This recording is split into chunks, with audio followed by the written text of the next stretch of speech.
Assalamualaikum warahmatullahi wabarakatuh. Alhamdulillah wassalatu wassalamu ala rasulillah. Ballagha ar-risalah wa adda al-amanah wa nasaha lil-ummah. Wa kashafa Allahu bihi al-ghummah. Wa jahada fi sabilillahi haqqa jihadihi hatta atahu al-yaqin. Allahumma salli wa sallim wa barik ala sayyidina Muhammadin وعلى آله وصحبه أجمعين. أما بعد. قال الله عز وجل في محكم تنزيله بعد أعوذ بالله من الشيطان الرجيم وقالوا لو كنا نسمع أو نعقل ما كنا في أصحاب السعير. صدق الله العظيم. Ya dihormati, dikasihi para penonton dan para pendengar yang dirahmati Allah Subhanahu wa taala. Pada kali ini Ramadan yang ke-10, malah sama-sama kita memerhatikan atau mentadabburi firman Allah dalam surah Al-Mulk ayat yang ke-10, di mana firman Allah Subhanahu wa taala, a'udzu billahi minasyaitonir rajim, dan mereka berkata, kalaulah kami dahulu mendengar dan memahami sebagai orang yang mencari kebenaran, tentulah kami tidak termasuk dalam kalangan ahli neraka. Allahu Akbar. Tuan-tuan dan puan-puan yang dirahmati Allah sekalian, perkataan ini atau percakapan ini berlaku pada hari kiamat. Di dalam tazkirah ringkas,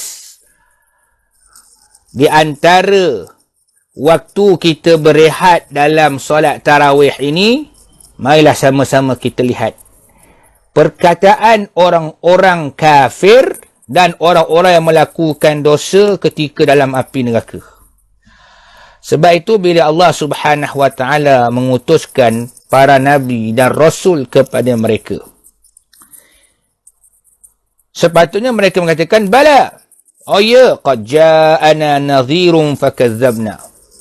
Tetapi mereka mengatakan, ya, dah datang kepada kami nabi yang berikan amaran.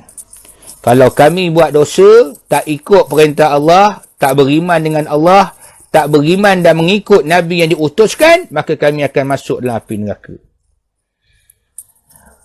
Fakadzabna, maka selepas itu kami terus mendustai para Nabi tersebut. Seolah-olah Allah tidak pernah menurunkan sesuatu pun daripada ajaran yang dibawa melalui Rasulnya. Sidang pendengar dan penonton yang dirahmati Allah Subhanahu wa taala, dalam ayat ini Allah Ta'ala nak beritahu kepada kita, pertamanya, pentingnya menggunakan nikmat panca indera. Yang pertama, Allah beri kita akal. Akal ni yang paling mulia. Sebab apa? Sebab membezakan antara manusia dengan haiwan ialah akal. Sebab itu orang kata, manusia sahaja yang berakal.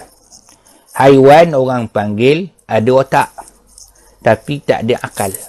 Sebab akal ni fungsinya memahami sesuatu. Maka nikmat yang mulia yang Allah berikan dalam diri insan, iaitulah nikmat akal yang membezakan dia dengan haiwan-haiwan dan makhluk yang lain.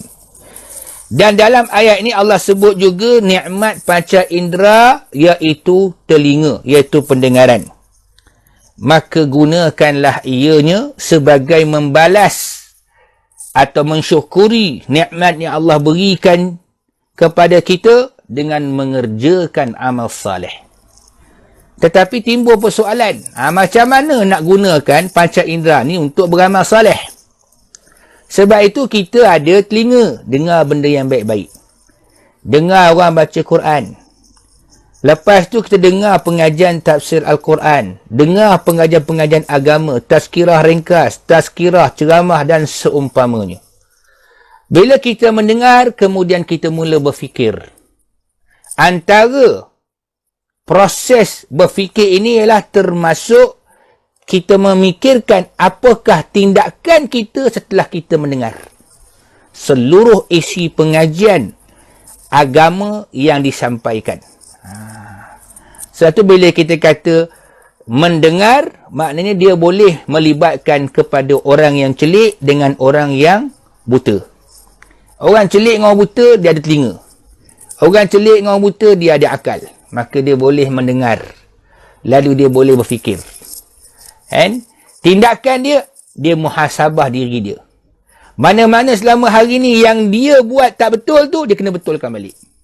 Dan mana-mana yang belum dia lakukannya, dia akan lakukan semula. Sebab tu kita sebagai orang Islam ni, mesti sentiasa minat untuk mendengar majlis-majlis pengajian agama. Di samping kita banyak membaca. Bila dengar saja pengajian agama, pengajian-pengajian ilmu, maka dah tentu kita akan menjadi orang yang sentiasa memerhatikan diri kita, membuat suatu muhasabah. Aku ni kurang tak mana? Aku ni belajar ke tak belajar? Tahu ke tak tahu? Dan kemudian kita beramal dengan apa yang kita tahu. Jadi ini nikmat yang sangat besar. Nikmat kita ada peluang dengan akal yang ada untuk belajar, memahami, dan kemudian untuk kita mengambil seluruh maklumat itu, disimpan atau diingatkan untuk tujuannya diamalkan. Yang keduanya, di sini menunjukkan perbandingan antara orang Muslim dengan orang kafir. Lepas tu ulama' mengatakan, perbandingannya itu ialah orang-orang beriman, orang-orang Islam, mereka akan menggunakan nikmat ini. Nikmat pendengaran, nikmat akalnya untuk mencari kebenaran. Mereka tidak akan telan bulat-bulat sesuatu perkara itu, melainkan dia akan mencari kebenarannya. Cara nak cari kebenaran ni kena cari bukti. Kena cari dalil. Sebab tu bila kita belajar agama ni, kena tahu mana sumber dia. Sesuatu perkara yang disebut dalam Quran, maknanya sumbernya Quran. Sesuatu perkara disebut dalam hadis, maka sumbernya dalam hadis. Inilah kelebihannya orang Islam. Orang Islam ni, Nabi tinggalkan untuk dia, kalau dia beriman, maka orang Islam beriman dia akan mengambil dua pusaka peninggalan ditinggalkan oleh baginda sallallahu alaihi wasallam kepada kita. Quran, hadis. Tapi jangan kita telan bulat-bulat pula. Baca hadis tu kita keluarkan hukum. Kita baca Quran dengan terjemahan dan tafsiran terus mengeluarkan hukum.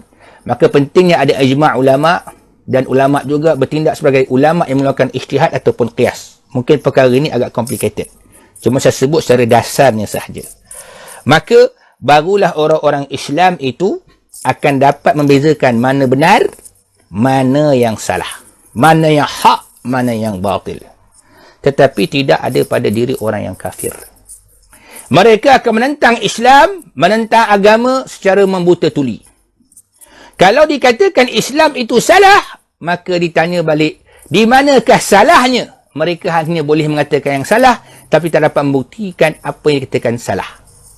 Sebab itu boleh terlihat, dalam isu globalisasi, dalam isu yang melibatkan soal yang global ataupun antarabangsa, bila Islam dituduh sebagai agama yang memecah belahkan masyarakat, agama yang bawa huru-hara dalam masyarakat, dan juga penganut-penganut Islam bertanggungjawab di atas tindakan para teroris, terutama yang berlaku di Timur Tengah atau di Asia Barat, mereka menuduh dan menuding jari kepada sama ada Islam ataupun pada orang Islam. Tapi mereka buktikan, manakah bukti umat Islam, ajaran Islam itu sendiri mengajak dan mengajar kepada keganasan. Mereka tidak mampu untuk membuktikannya. Tetapi yang terbukti di dalam dunia pada hari ini, orang-orang kafir itulah sendiri yang menjadi pengganas. Palestin, Yahudi, puluhan tahun merampas hak umat Islam Palestin. Etnik Rohingya dihalau oleh orang-orang Buddha yang kafir. Ini sebagai bukti yang jelas. Dan banyak lagi isu-isu lain yang saya rasa tuan-tuan perempuan lebih tahu. Maka di sini menunjukkan kita berjaya membuktikan sesuatu, tetapi mereka tidak boleh dan tidak berjaya membuktikan sesuatu itu. Sama ada benar atau salah. Maka sebab itu dalam sejarahnya bila para Nabi Rasul itu datang membawa ajaran kebenaran, membawa ajaran yang hak, maka mereka menolak mentah-mentah lalu mengatakan para nabi, para rasul itulah mereka yang melakukan kerosakan di atas muka bumi, menyesatkan orang lain, mengkafirkan orang lain. Maka samalah perjuangan bila kita membawa Islam dalam masyarakat, membawa Islam dalam negara, membawa Islam dalam pemerintahan, maka sudah tentu golongan munafik, golongan liberal, golongan sekular, mereka akan pasti menentang, bahkan mereka sudah menentang Islam ini baru oleh kita di atas pesada politik atau pentadbiran negara. Kerana mereka menolak mentah-mentah Islam sebagai agama yang syumul atau agama yang melengkapi dalam semua aspek kehidupan. Tapi mereka tak dapat buktikan bahawasanya manakah dikatakan ajaran Islam itu hanya memfokuskan pada soal ibadah, sedangkan Quran itu sendiri pun memfokuskan kepada semua aspek kehidupan. Yang ketiga boleh kita pelajari dan kita ambil i'tibar ataupun mentadaburi pengajaran dalam ayat ini ialah orang kafir dan orang fasik pasti akan menyesal besok di hari akhirat kelak. Sebab peluang Allah beri hidup dekat dunia, ada akal, ada pendengaran. Kenapa tak digunakan untuk mendengar segala yang baik, mendengar segala yang disampaikan oleh para nabi dan rasul, atau hari ini disampaikan oleh para ulama, disampaikan oleh agamawan, disampaikan oleh orang Islam itu, kemudian berfikir. Sebab itu Islam tidak pernah memaksa orang menganut Islam. Sebab Islam sudah tahu manusia tidak boleh dikongkong sebab mereka bebas untuk berfikir. La ikraha fid din qad tabayyana ar-rusydu minal ghayy. Sebab itu Allah kata tidak ada paksaan untuk memaksa orang bukan Islam memeluk Islam sebab yang benar sudah jelas. Maka akhirnya besok mereka di hari akhirat kelak rasa menyesal. Di dalam api neraka mereka kata, dalam hadis Nabi SAW pernah menyebut, laqad nadimal fajiru yaumal qiyamah.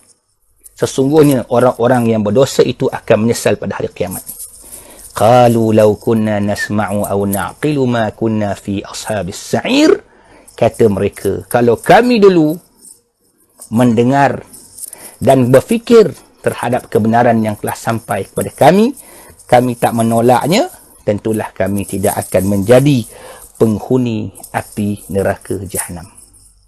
Jadi para hadirin dan hadirat, para pendengar yang dirahmati Allah sekalian, marilah sama-sama jadikan bulan Ramadan ini bulan Al-Quran. Baca Quran, kita faham makna Quran, kita perhati betul-betul makna Quran, kita bermuhasabah, mengkoreksi diri kita sejauh mana kita beramal dengan Quran. Wallahu ta'ala alam. InsyaAllah selepas ini kita akan pergi pula kepada ayat yang berikutnya dan bertemu lagi dalam sesi tazkirah untuk tadabbur ayat 11 surah Al-Mulk. Subhanakallahumma bihamdik, asyhadu an la ilaha illa anta, astaghfiruka wa atubu ilaik. Wabillahi taufiq wa hidayah. Wassalamualaikum warahmatullahi wabarakatuh.